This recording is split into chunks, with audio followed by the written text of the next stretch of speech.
জবির finance premier league ২০২৫ টুর্নামেন্টে ১৫তম ব্যাচে টানা দ্বিতীয় শিরোপা।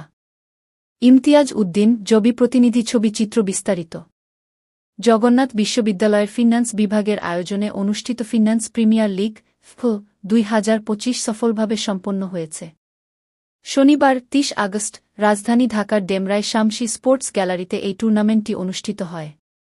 এবারে টুর্নামেন্টে মোট ৬টি দল অংশগ্রহণ করে ফিন্যান্স ১৯, ১৮, ১৭, ১৬, ১৫ এবং অ্যালামনাই। উক্ত টুর্নামেন্টে টিম ম্যানেজার হিসেবে দায়িত্ব পালন করেছেন জবির ফিন্যান্স বিভাগের সহকারী অধ্যাপক এস.কে. আলমগীর হোসেন, অধ্যাপক ড. নাফিসা রৌনক, সহকারী অধ্যাপক শহীদুল্লাহ কায়সার, সহযোগী অধ্যাপক ড. শেখ মাশরিক হাসান, সহকারী অধ্যাপক ইমরান হোসাইন। উত্তেজনাপূর্ণ ফাইনালে ট্রাইবেকারে ফিন্যান্স ১৭তম ব্যাচকে পরাজিত করে টানা দ্বিতীয়বারের মতো চ্যাম্পিয়ন হয় ফিন্যান্স ১৫তম ব্যাচ। দলীয় সমন্বয় ও মনোবলই তাদের এই সাফল্যের মূল চাবিকাঠি। টুর্নামেন্ট জুড়ে অ্যালামনাই এর সক্রিয় সমর্থন এবং উপস্থিতি খেলোয়াড়দের অনুপ্রাণিত করেছে। একই সঙ্গে শিক্ষার্থীদের উৎসাহ আয়োজনকে করেছে প্রাণবন্ত।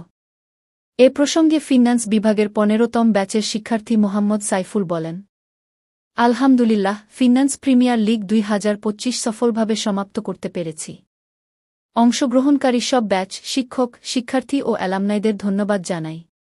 এই টুর্নামেন্টের মাধ্যমে নতুন প্রতিভা আবিষ্কার হয়েছে এবং ভ্রাতৃত্ব ও ঐক্যের বন্ধন আরও হয়েছে। তিনি আরও বলেন, ফুটবল শুধু প্রতিযোগিতা নয়, বরং ব্যাচগুলোর মধ্যে সম্পর্ক করা, নতুন নেতৃত্ব তৈরি এবং শিক্ষার্থীদের দলগত চেতনা গড়ে তোলার এক অনন্য উদ্যোগ হিসেবে প্রশংসিত হয়েছে। অংশগ্রহণকারী সকল ব্যাচকে আয়োজক ১৫ ব্যাচ এবং অ্যালামনাইরা ধন্যবাদ জানিয়ে টুর্নামেন্ট সমাপ্ত করেন।